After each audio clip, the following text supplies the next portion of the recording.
may batas. Bawal lumabas o bawal lumabas. Pero pag sinabing pag nag-comply ka na bawal lumabas, pero may ginawa ka sa pinagbabawal nila. Sandali ha. Sandali. Sige.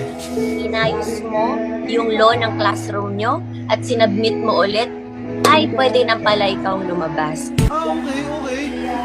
Hindi ko na-gets.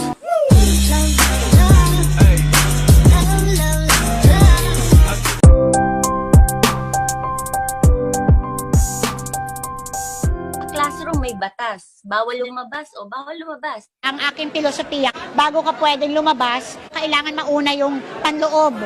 Pero pag sinabing pag nag-comply ka na bawal lumabas, pero may ginawa ka, Kaya yan ang ginagawa ko ngayon, inaayos ko yung panloob. inayos mo yung law ng classroom nyo at sinabmit mo ulit, Re-reorganize ko. And by August, mararamdaman na ninyo ako sa labas ay pwede na pala ikaw lumabas. ng mas madalas.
Sa classroom may batas. Bawal lumabas o bawal lumabas. Pero pag sinabing pag nag-comply ka na bawal lumabas, pero may ginawa ka sa pinagbabawal nila, inayos mo yung law ng classroom nyo at sinabmit mo ulit, ay pwede na pala ikaw lumabas.